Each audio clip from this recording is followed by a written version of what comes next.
morning. Good morning. Happy sunny Thursday from Fargo, North Dakota. How are you? I'm good. It's sunny. It is. And windy as hell. Yeah, you can't Holy tell because there buckets. isn't a cloud in the sky, but it's very Yeah. windy. Like Dorothy and the beginning of The Wizard of Oz windy. It's amazing. If it were hotter, we would definitely be in a tornado. It's crazy. But, it's not snowing. So there's that. We are very excited. We've been doing this training with Dr. Adi Jaffe around Ignited Recovery, and we're doing it with another woman, Dr. Sherry Price, who's joining us. So let's bring her on and get right to Sherry's story. I can never find my mouse out here. It's so bright. Hi, Sherry. Hey, Hi, Sherry. guys. Thanks for joining us. So good to see you this morning. Nice to see you too. It's quite early for you because you're in Southern California. So thanks for hopping up and putting on lipstick before 6:30 in the morning. Absolutely. My pleasure. It's been great to hang out with you guys and get to know you in the Ignited program. And I'm super excited about our discussion today. I am too. Yeah. So Sherry, let's jump right into it. Tell us your story from there to here and start and end wherever you want. And then we'll jump into the work that you're doing right now because it's so fascinating. Yeah. So I have a history of over drinking, and I would say at its worst, it was normalized to be not bad. I didn't have a rock bottom moment. I didn't have DUIs. I just overdrank on a nightly basis. So that would look like 3/4 to a bottle of wine a night, with girlfriends, with couples, with just going out, date nights. And I call it like a habit. I didn't feel quite like an addict because I didn't feel like I needed it right when I got out of bed, or I would have the shakes if I didn't drink. So, but it still felt like it was too much. You're waking up or not feeling your optimal best, or, some nights I'd have a cocktail plus wine and then it would be, oh, what did I say? I'm forgetting conversations, or I said something that was not normally how I would say. I should have had a filter on in that moment. And I said something a little rude or off, and I just wasn't feeling like the woman I wanted to be. And so this went on for probably 8 years before I kind of was like, I want to really cut back and I really want to take this seriously. The problem I had was I was practicing as a pharmacist and I felt I had nowhere to go. If I told my primary care doctor, I was so scared it would be recorded in my medical record and my license would be at risk. And that means my lifeline, my salary, my license, all of that, my career can just go down the tubes. But I didn't feel that I fit in with the stories that I was aware of. Not that I've ever went to an AA meeting, but I just felt like I wasn't that severe. And I kind of felt like I'd be laughed at, like, okay, girl, so what, you drink a little bit. And then if I talked about it with my girlfriends, they would all say, oh, it's no big deal because they were drinking that much as well. So it felt like a bit of this conundrum of like, all right, I want to cut back. I don't know who to go to for help. Whenever I try on my own, I fail. And I really want to rein this in because I know my drinking is not very good. When I calculated how many drinks I had on a really bender of a week, it was 47 drinks. And I was like, dang, that's a lot of alcohol. So, I do the 30-day cleanses or the, dry January, sober Octobers, but they would never really change the habit long-term. They were great for the cleanse. They were great for the break, but then I was right back to drinking the same amount. And I'm like, something's got to change. So I stayed in that space of like, I don't know what to do. I don't know who can help me. I don't even know if cutting back is an option. I wasn't ready to really fully give it up. Maybe because the consequences in my life weren't super bad, right? So I just wasn't really ready to walk away from it. So I went to the internet because that's what we do, right? Where did we go before that? What do you do to cut back? And so I found a coach who can help me stop over drinking. And I'm like, well, that's perfect. I wonder if she means stop drinking, but I'll go with stop over drinking. That's the start. And so I started doing her program and her tools, and they really started to work. And they got me probably drinking 50% less, which was fabulous. Yep. And then I started, kicking around in the addiction world, in the alcohol world and like really studying it from a habit place. So reading books on habit formation, how to break habits. And that took me the rest of the way to this place where I say I'm a woman who can take it or leave it with alcohol now. Mhm. And since that time, I found that it was such a life transformation for me and what I have learned in this process. And we could get into all that stuff that I was like, I want to do this for other women.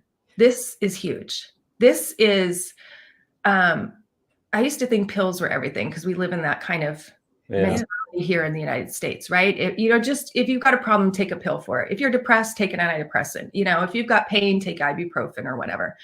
And I used to really be indoctrinated in that from my training. But now I'm like, oh, a lot of that is just symptom suppression.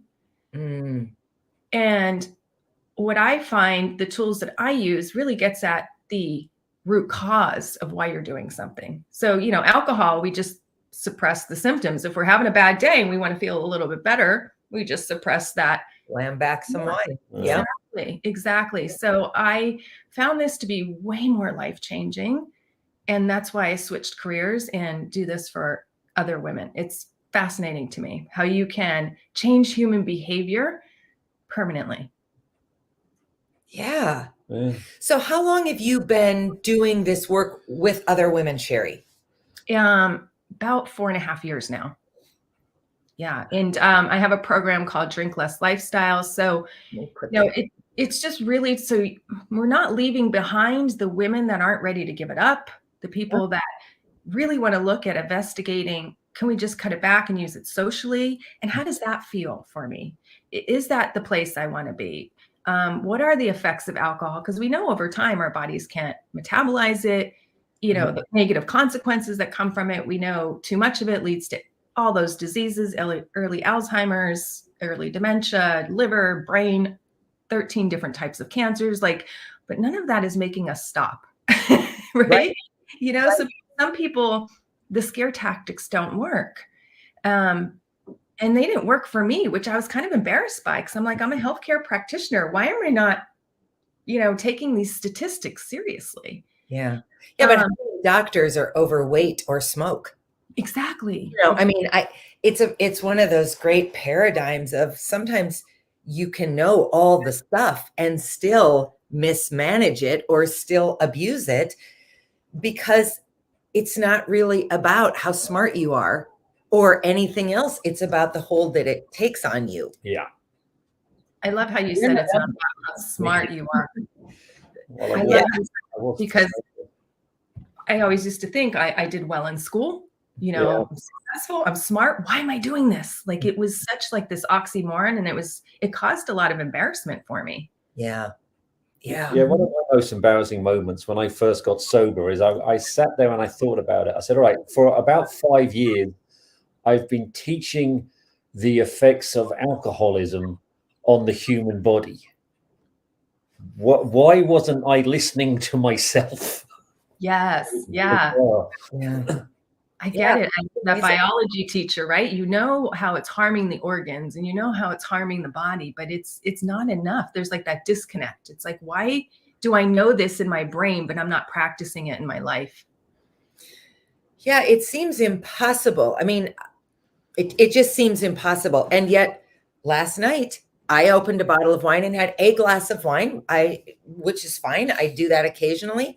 And the whole time I was drinking it, I was both thinking, this is so nice. And what in the world are you doing? I mean, it's just, you think about alcohol differently when you've been up close and personal to either a habit that feels like it's controlling you or something that has definitely moved into an addiction, which it did in our case. So it's really interesting to know all that.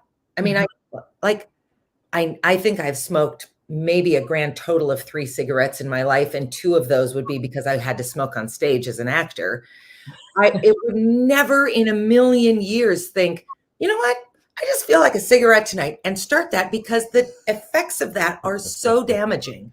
It has been so hammered into us. I'm shocked anytime I see someone smoking, actually. But but the effects of alcohol, the positive effects of alcohol have been so much more pushed on us. I mean, how many articles do you read about, oh, actually, it's way better for you if you do drink one glass of red wine a night? Right. Right. Like, And really? Are we really going to stick with that? right. I, And I I've had all these other things, like people have been drinking longer than people have been smoking. And then there was someone who I've always, Oh, you mean humans? yeah, Sorry. humans Okay. have. And I always hear people say, well, back in the day, we had to drink alcoholic beverages because the water would kill us. I thought, yes, but now we have water treatment plants. right. Yep. We also used to die of things like a scratch from a tree before we had penicillin. We don't just stick with that. Exactly. Or maybe that was the potent painkiller before we had opioids. Yeah. Yeah. I mean, tragically, that is all true. I mean, some people have argued. I've read a book once that said Western civilization owns its existence to alcohol. Wow. Because it was an antiseptic. It does sterilize wounds. It is a painkiller. But Yeah. If your option is to have your legs sawed off, drunk or sober, I'm going to go with drunk as well. Absolutely. But that is really not our option today. Fair enough. We're very fortunate that is not an option. That's an understandable lapse on sobriety, right? Absolutely. Okay, so Sherry, let's move to your website. I put the link up. I'll put it up again so that people can be sure and get to it. drinklesslifestyle.com. First of all, it's such a beautiful looking yes, it is. website. It's what I like about it is that it is elegant and not pretentious. So talk about what you're doing in this 4.5-year journey that you have been on with other women. Yeah. And a lot of times when we get into tough places or addiction, I'll just call myself out on this, right? I had a certain image that would pop into my mind. You're down and out, you're not successful, your family's breaking up. It's the things you learn from the movies or the worst case scenarios, let's just say. Yep. So, but I know so many professionals that are like, I do this a little too much and I don't want it to become a problem. So I liken it to like, in 2013, the American Diabetes Association came up with this pre-diabetic term. It's like, let's not wait till somebody's full-blown diabetic or diabetes. Let's catch them early. Let's start monitoring their blood sugars and A1Cs. And I'm like, we need that for alcohol. We need that for so many other conditions, right? Yeah. If we can catch somebody before they have a rock bottom moment or have a devastating event in their life, why aren't we being more preventative? And so I wanted this upscale kind of way so people could be not feeling shame and be like, oh yes, I just want to improve my life, right? Before it gets worse. Or like if you start gaining weight, right? Get off those 10 pounds before they turn into 50 pounds, which is much harder. Yes. It's much harder because you feel like, goodness, I have so far to go. I have such a big journey ahead of me.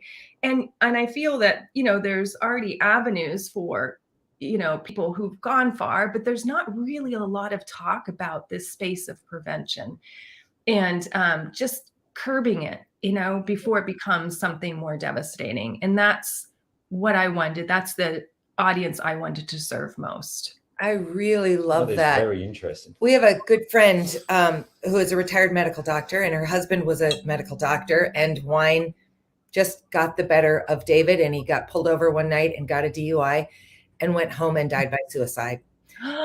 Yep. And Julie has been a guest on our show, which is the only reason I feel very comfortable sharing this. But Julie said that David purposefully sought out AA meetings where he knew he could go in and go, well, I'm not these people. I'm not the rock bottom people. I'm a doctor. I'm highly functioning. I'm intelligent. I have this beautiful, affluent life, blah, blah, blah. And I think that it's such a way that humans hierarchically stack ourselves so that we can feel better about what we're struggling with. Yes. And it's so damaging. It is so damaging. I can't tell you how many nurses pharmacists, doctors, Yeah. firefighters, like people who feel like they're always there to care for others. And that's a wonderful role. But when you can't care for yourself and feel like it's safe to care for yourself, right? Because his medical license might have been on the line. You know, I know some doctors, when they get higher up, the like department heads and stuff like that, they do background checks on, are they going to see a mental health professional? Because if so, you might get pulled from these high ranking positions. And so if you can't see somebody and you're being monitored, how else are you going to get help? Absolutely. And that's why I wanted, you know, there's no trace of things when people work with me. Everything's confidential, private. You don't have to come to a group meeting and announce a label about yourself if labeling doesn't feel good. Like, it just doesn't have to take on certain forms. We can customize it in a way that you get the support you need without all the extra stuff to fit in, or, you know, be a part of something that doesn't feel safe to you, safe to your profession, safe to your livelihood. Right. Go ahead. You're almost providing a safe space for professionals. Exactly. And sometimes you don't even know, like, do I want to cut back? Is this really bad? Can I just talk about this in a way that I won't feel judged? You need a place where you can go and ask, and someone isn't going to, you're not going to accidentally cross into someone saying you do have a problem and now we've noted it and you're going to pay the price for even questioning it. Yeah, it's really smart. I'm curious to know, and I'm not trying to call out your friends from your previous life, but how have your friends managed you in their lives since you have done this work and since you are doing this work? Because I'll tell you sort of my story after you tell us yours. Yeah, I love that question. That's so good. I was so afraid. Like, I was so afraid when I even launched my website. I'm like, oh my gosh, if I wanted to go back to pharmacy, I probably never can. And I'm having tears, right? And I'm like, am I doing the right thing? I was like praying a lot in my life at that point, because I'm like, this is huge. This is like, I didn't share this about me, but I have this like way, I just like things perfect. Oh, okay. And so if my image isn't perfect, if this isn't perfect, does that mean I'm a terrible person, or will people like me? It's that, like, I'm not going to be loved anymore kind of way. And so I know I went to my family, and my immediate family and my birth family, and saying, hey, this is what I'm going to do. Do you support me? Will I bring shame to the family? Because, you know, that's something I'm risking too, is their reputation potentially. Yep. You know, there's such a stigma around if you hurt in this way and you use substances in this way. So when I started talking about it with my friends, I will say I got invited to less parties initially. They thought I was like done drinking and then I was not going to be fun, and having me around was going to be like a wet diaper. Yep. And that I had to be okay with. You know, I'm just like, this is my journey. I'm exploring this. But over time, you know, I'd see them out and I wasn't judging there. And I think that's what they were afraid of. Like, for somehow, you know, not only would I bring the party down or the party vibe down, but somehow I'd be judging them. And I just kept showing up at, you know, in our interactions outside of their parties, like, hey, this is who I am. Hey, how'd that party go? Just really interested in them. And I didn't want to make it about the alcohol. I didn't want that to be something that severed a relationship if it didn't have to. Yeah. Right. And I will say most of my friends were fine once they realized I wasn't trying to convert them or change them or judge them. And I just said, hey, I just want to be a healthier version of myself. Yeah. And they were like, oh, well, yeah, I can understand that. Yeah, that sounds good. And it's funny because now some of them love having me around because they know I'm kind of vocal about, oh, I'll just have one tonight and I'm done. And I'm going to choose to have it at 8:00, you know, or the next round or whatever. And I'm just very open and matter of fact about it. And they're like, yeah, I'll do what she's doing. You know, when they're a little still trying to decide what alcohol feel, you know, what the relationship is that they want and how it would feel to have water first, then a glass of wine, or start later, or just to consider doing it a little differently. And so I love now that I feel I could be an example for other women to kind of explore that for themselves. But it took a while. It wasn't like, oh, Sherry, this is great. I'm so glad you're doing this. I'm imagining you sitting with a group of professional women, and I'm imagining everyone's got their wine bottle and they're talking about how they need to lose weight and how busy they are and how stressed they are and how they drink way too much, ha ha ha ha, ha, as they're just chugging back the wine.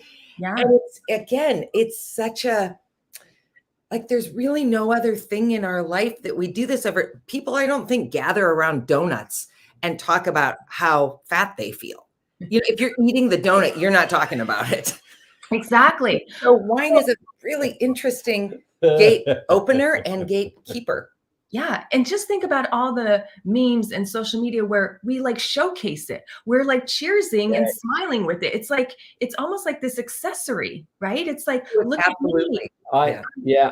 I'm elevated, or I have a champagne glass. This makes me enter this segment of society and gives me a social standing. Yeah. And I think we use it as an accessory. It's almost like a luxury handbag, or you know what I mean? It is. It's like I fit into this part of society and I'm proud of it. And look at me in these pictures. And I don't want to judge, right? I used to be there. I definitely used to be there. But I feel that way now when people hold the champagne glass and I'm holding water. And I'm like, here I am. Yeah. I get to enjoy fine life and fine dining, and I get to drink water. This is amazing. Yeah, I noticed the same thing when I got sober. There's Blue Label Johnny Walker, which really expensive whiskey. They did this whole advertising campaign with Jude Law and some famous French guy who I can't remember, and it was just, I don't know the best word. So sexy. It was sexy. Yeah. They used to have sportsman's bets about Jude Law got a dance troupe together to get the other guy to dance. Of course, there were models dancing behind him. I thought, really? Yeah. Yeah. I started drinking martinis because James Bond did that. Yeah. Yeah. I ordered a martini once thinking, well, all right. And then I took a drink and I thought, first of all, this is going to kill me. And second of all, I can't stand this. Yeah. I'm a one and probably never again in my life. Martini because I was talking to a friend of mine. We go to the same AA meeting, and he said, "Did you see that advert?" I said, "Yes." He said, "Well, you like me. Did you buy the plastic bottles because you thought they made less noise?" I went, "Yes, I did, because I thought they made less of a noise." So I bought the cheap plastic bottled whiskey. But we think it's highly sophisticated, and gosh, it is on one hand. It's incredibly expensive. It's elegant. There's beautiful labels, the color, the way we talk about it. There is a lot of beauty and artistry to alcoholism and appreciating of alcohol, appreciation of it. But it can quickly, as we all know, it can cross. And that can be, wow, I drank too much last night. That's the first time that's ever happened. And it doesn't happen again. Or it can be, this is my new normal. And it's just valuable, I think, to have a place where you can go and say, I'm sort of scared of where I'm moving. Yeah. Talk about it. I'm afraid I actually may know the answer to this question anyway, but I'm going to ask you.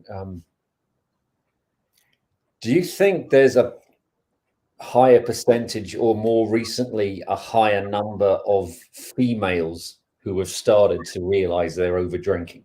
100%. Yeah. Because if you look at I saw some studies come out, the Rand Corporation, I was on the Skim This podcast, and they were they had an expert talking about all the latest research coming out of the marketing budget of the major alcoholic distributors. And they have since 2015 shifted their marketing to the mommy wine culture. Yes. So that's their target market, especially if they make wine. Or now these hard seltzers are coming out because they just, want to make boating more fun and everything more fun, right? Everything's delivered to have more fun and connection. If you look at all the commercials, what are they doing? They're gathering together for connection, and they're always laughing. And even if you look at cruise commercials, right? There's always the older couple having a glass of wine. Everything that we're told in marketing is wine is enjoyable. It's a pleasure. It's a reward. You deserve it. And it creates connection in the community. Exactly. Yeah. And then the studies coming out since COVID, the amount of over drinking has skyrocketed way more in women than it has in men. And they're suggesting it's probably due to women had to be the people that accommodated everybody else in They the house. stepped away from their careers. They stepped, Exactly. yeah, absolutely. They took on like this third shift in incredible ways. Yeah, I mean, you actually said that when this all started, that would happen. Yeah, I mean, somebody had to sacrifice. If your children are home, you're not leaving your 2 and 4-year-olds home, and there's no daycare, there's no preschool. Someone's got to be there. Yeah, and my neighbor was like, they have a kindergarten and a second grader. They can't read, so you know, the teacher gives assignments on Zoom, and somebody has to hold their hand through it. So she had to quit work to be able to, you know, prioritize her kids' education, and so she's kind of upset by that. And so then you're stressed because this is not what you expected. So at the end of the day, you're like, I just need to take the edge off. Where's my wine? Yeah. Well, not only that, but you're also bored. Yeah. We can love our children. I love my child. I know you love your daughter, but I was a stay-at-home mom for a while early in the beginning. That is not the most stimulating job on the planet. No. So I'm not saying all women don't find it appealing, but wow. Yeah. There's only so many times you can read the same children's book before you think this might be better with a little bit of a shakedown. Yeah. Yes. Yeah, it's rough. Yeah, it became a coping mechanism, certainly. Yeah. And the stats have shown that. And I just want to throw out another stat, which I found so shame relieving for me. I don't know how else to say it. It just felt refreshing. It's on the CDC's website, and they say that for people who overdrink, 90% of them wouldn't be categorized as an addict yet. 90%. So, you know, when we think about over drinking, a lot of times our mind goes right to the 10% or less that have it really severe or are doing it, you know, to an overextent. But 90% of people, like, that's what I mean about prevention. Like, let's grab these people and let's shift them back.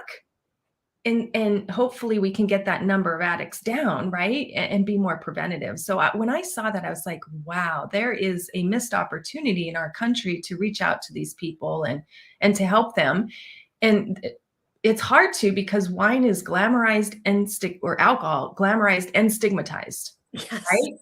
It's like, as long as you can handle it, it's fabulous. And if you can't handle it, it's because there's something wrong with you. Exactly. Yeah. And absolutely. so it's a mixed message. I've only seen 2 examples of where there's a little chink in that. So there might be a little break in the dam. Heineken Zero, or maybe not Heineken Zero, but a very intelligent ad company have made an advert for normalizing non-alcoholic beer.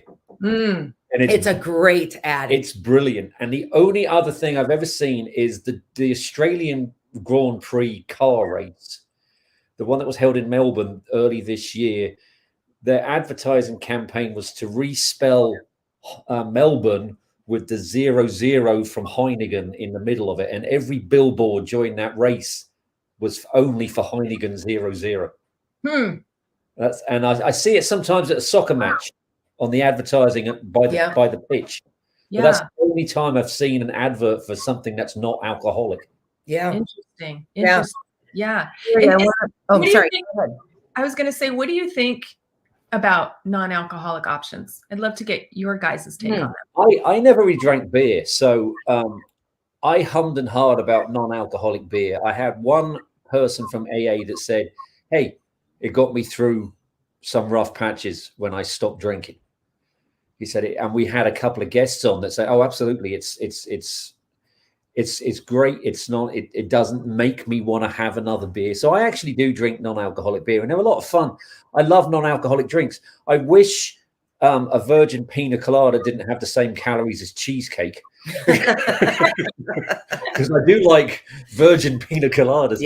I was actually relieved. I said to Dana, I was just coming up to about a year sober, and I said to Dee, you know what I miss? I miss when we went out for dinner. We had a pasta dish. I had a glass of white wine. Dana suggested, let's go get some non-alcoholic white wine, which is disgusting. I was personally relieved it was that bad, because I was like, right, I'm done with that. And I haven't thought about it since. But I would drink a non-alcoholic beer, and I think they've got a good place. Now, some people said, whoa, it's got alcohol in it. I said, it's got the same amount of alcohol as a cooked vegetable does. Yeah. And look at kombucha. Kombucha has Right. alcohol, right? Yeah. I mean, and that's a health drink. Right. Yeah, it's an interesting thing because we've got some friends who one or both are in sobriety, and there's a real mixed opinion on should you have pretend alcoholic drinks or not? Is it a gateway? Is it just a mask for something else? So what's your take on it? Yeah. I like to really get into it's not good or bad in my opinion. It's just like, why are you needing this or wanting this? Uh-huh. Is it truly the taste? What I find a lot of people, I like what you said, Mari, is just like looking at this is getting me through a tough time or reducing and I'm still feeling included. If we're using it to still feel like we're connected to people, I just like to challenge that. Like we're connected to people no matter what's in the glass. Yeah.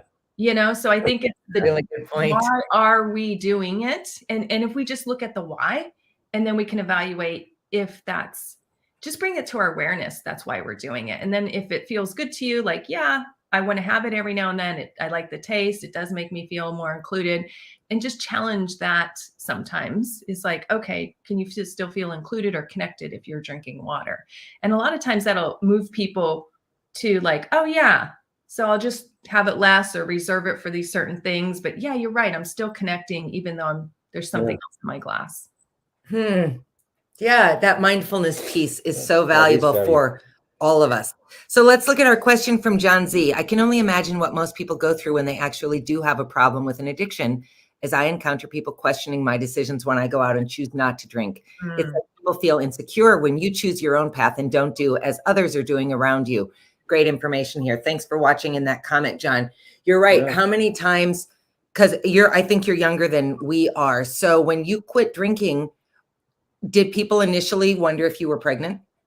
Because I got asked that a lot when Maz first got sober and I really wasn't drinking anywhere. I think I was 44 or something. I was not pregnant. Well, it can Right. happen. Yeah, Yeah, true. And so a lot of women, when we work together, they're like, oh, if they're younger and they'll say, oh, I'm worried that they'll think I'm pregnant and how will I handle that? So I just say I'm on antibiotics or I offer to drive. Like they look for all these other avenues, which is not bad, but why is it so bad to say I'm not drinking? Yep. Why is there such judgment on that decision? And we are a culture that like we food push and we wine push and we alcohol push. Hey, I'm getting around. You're going to have a shot, right? Like, it's like, if you have a shot, everybody you're with has to have one. Right. So, we have to start looking at, let's not be food pushers and wine pushers. Let's not, do this to others who want to make different choices. Absolutely. Yeah. Dr. Price, you exude safe space. You must be so successful at welcoming people to receive help. Oh, thank you. I try. I mean, I just know that's what I needed. I'm so confused for a long time. I'm like, can I cut back? Is it an option? Can somebody who's walked this path just come and chat with me?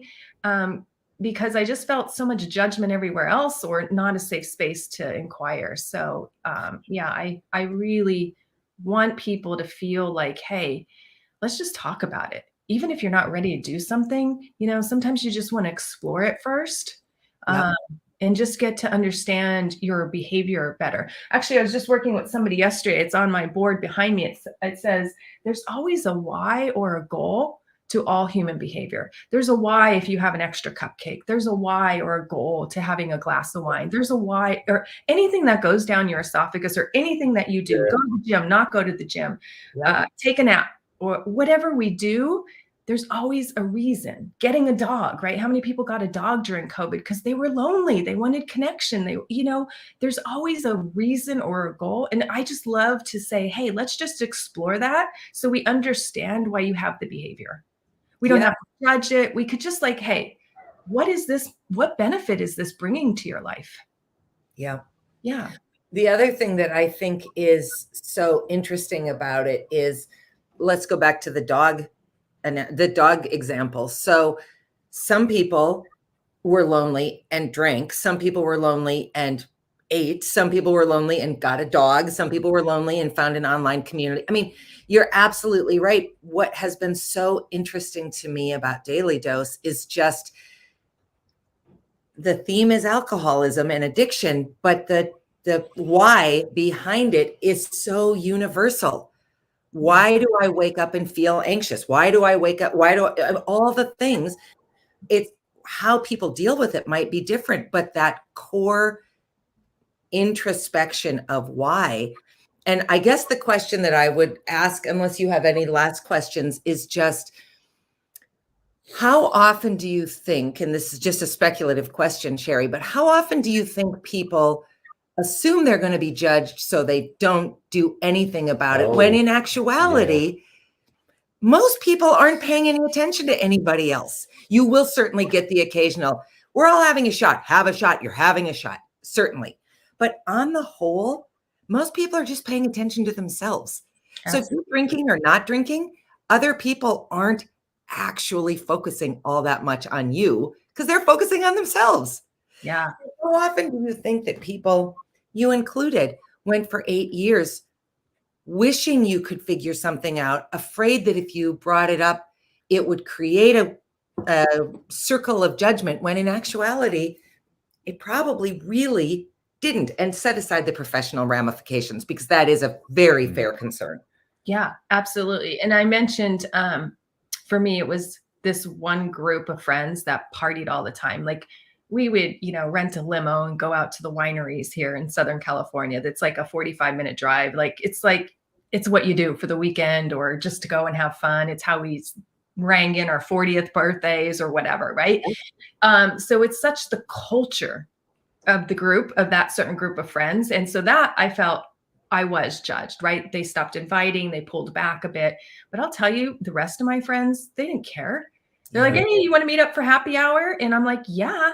And I wouldn't get wine or alcohol, but I'd meet them up. It's like I could drink something else. And it was more about me becoming comfortable with that and knowing what to say, that didn't feel that I was, by me claiming who I wanted to be, I wasn't judging their actions. Yeah. And once I found wording for that to say, hey, yeah, I'll have a sparkling water, or yeah, put 3 limes in my club soda because it tastes better that way. And could you put it in some fancy stemware? Because I do want to feel like I'm elevated and drinking something more fun than just, a plastic cup or whatever.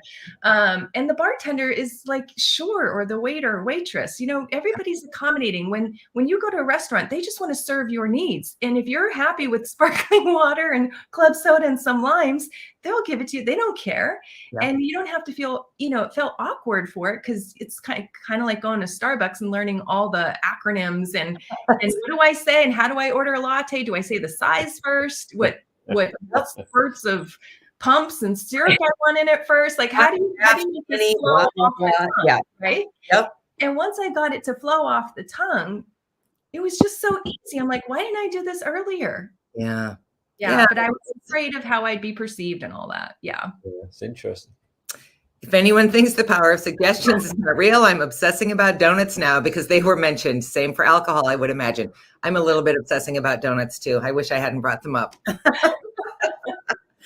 Well, quite true. Our brains, whatever we expose our brains to, sometimes that's what will start to create desire. So I want to leave a tip before we wrap up is if you're looking to drink less, what I found in my own journey, the more I focused on the alcohol, the harder it was to break up with it.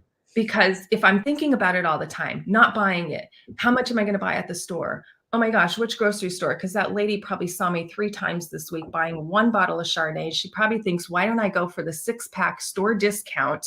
But I come every single day to control, right? Because I didn't trust myself, right? So I had like all this mental chatter around drinking, even when I wasn't drinking. And the more I thought about it, the more I craved it. Yeah. And so, when you want to drink less, you have to think about, okay, not about the alcohol. How am I going to make my life better? How's my life going to improve? And that really starts helping your brain with that power of suggestion, with that decreasing your own desire for it.